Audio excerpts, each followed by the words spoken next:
my name is Dr. Courtney Good, and I'm an optometrist at the Eye Center. And today we're going to be talking to you about diabetes and vision and hearing effects.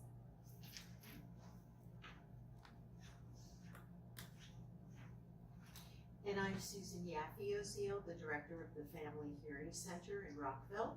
And it's our pleasure to talk to you today, and we're looking forward to getting some feedback from you if you have any.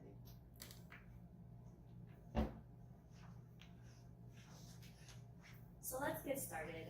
Diabetes can affect many organs, including your eyes and your ears. Eye care is especially important in diabetes because diabetes is one of the leading causes of low vision and blindness in the United States. Your optometrist, ophthalmologist, eye care provider can help to flag vision issues. If you look here, on this side, this is a normal eye. So we see our retina, we see our cornea, our lens, and then in the back, our macula, our blood vessels, our optic nerve, and all of that looks very good.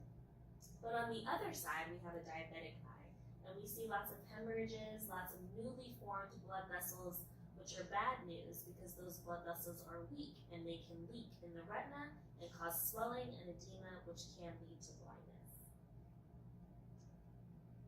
It's important to get your eyes dilated regularly.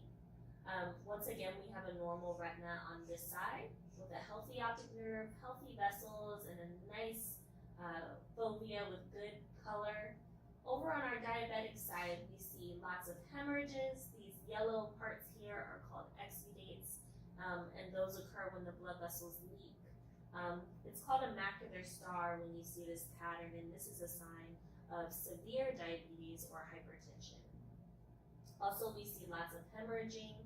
This person is probably hypertensive as well because the arteries are very narrow. Down here, this light area here is called a cotton wool spot, and that's an area of ischemia or dying tissue. Once again, it's so important to get your eyes dilated. We all know about cataracts, and usually they're age-related.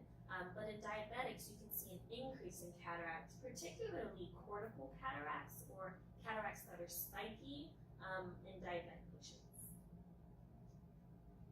So watch for the symptoms of diabetes. Blurred or fluctuating vision can be a sign of diabetes, along with urinating often, feeling very thirsty, feeling very hungry, feeling fatigued, having cuts or bruises that are slow to heal, unusual weight loss, tingling, pain, or numbness in the hands and feet as well. There are multiple treatment options available for diabetes, but the best treatment as far as diabetic eye disease is to get your blood sugar under good control. Get that A1C under 6.0. The therapies that are out now, the most common therapy is anti-VEGF injections. I know it sounds scary to get an injection in your eye, but this is actually probably first-line treatment for diabetic eye disease. There are also focal and grid macular laser therapies and steroid injections or implants that your retina doctor will talk to you about. So the steps, there are steps that you can take to protect your vision. But the most important step is, like we said before, is controlling that blood sugar. That can make all the difference. Definitely get a dilated comprehensive eye exam once per year, and early detection and treatment is key. So coming once a year, even if you don't think anything is wrong, will help you in the long run if you are diabetic.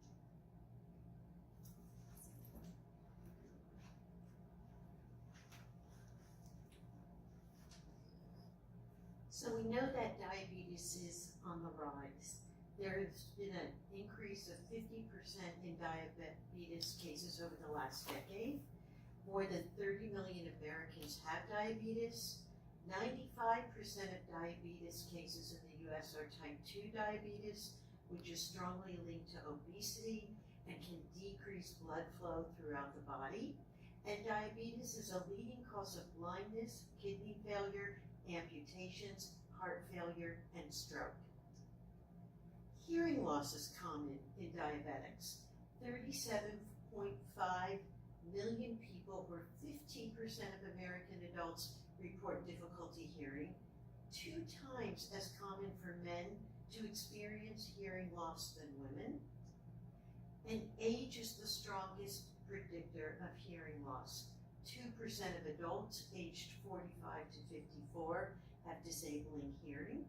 85% of adults between the ages of 55 and 64. 25% of adults 65 to 74. And 50% of adults who are ages 75 and over have hearing loss. And diabetes increases the risk of hearing loss. People with diabetes are 2 times as likely to have a mild to moderate hearing loss. Hearing loss is 30% more prevalent in the 79 million adults thought to have prediabetes than in those with normal blood sugar. High-frequency hearing loss occurs more frequently in diabetics than in non-diabetics, and hearing loss is more common with type 2 diabetes than type 1, likely due to multiple factors. Multiple links exist between hearing loss and diabetes. Diabetes may damage the inner ear, including the outer ear hair cells, spiral ganglion cells, and nerve fibers. Research shows that high blood sugar can damage blood vessels in the body, like the many small blood vessels in the inner ear. And we know that the inner ear requires blood flow in order to have a normal, healthy inner ear. The cochlea, this structure right here, needs a lot of glucose to function, which diabetes impairs. And low insulin can cause the body to break down fats faster, resulting in high lipid levels, fat levels.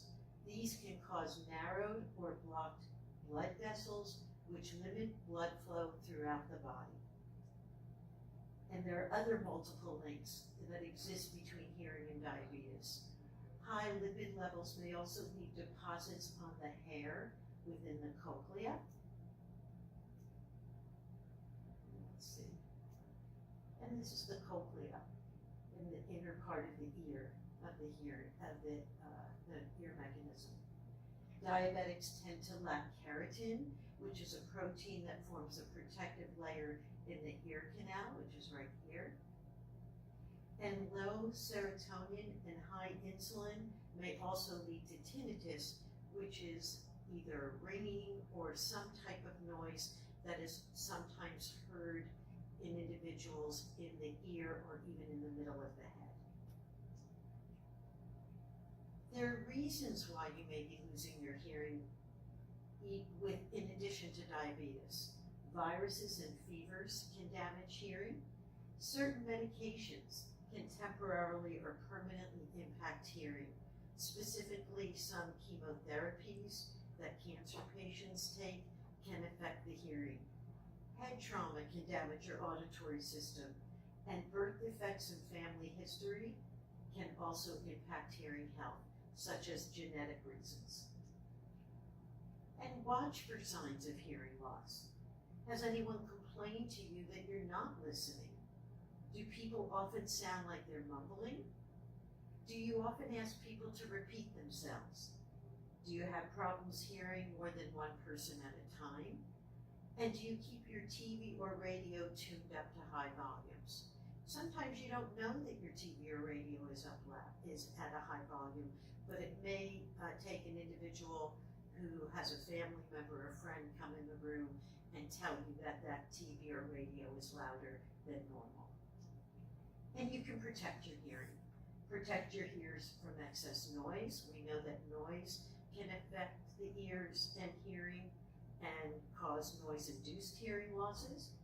You should incorporate exercise into your routine to increase blood flow, which is specifically important for individuals with diabetes. Maintain a healthy weight, and excess weight impedes blood flow. And again, we know that weight gain is common in individuals with diabetes. And visit an audiologist if you are pre-diabetic, diabetic, or have a family history of diabetes.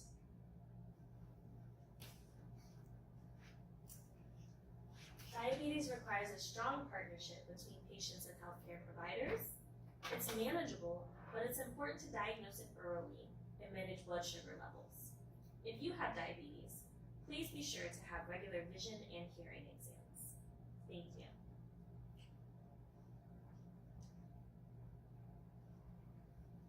Sorry. If you or a loved one have not had an eye or an ear exam in the last 2 years, talk to us today to schedule an appointment. Here are our sources. Thank you very much.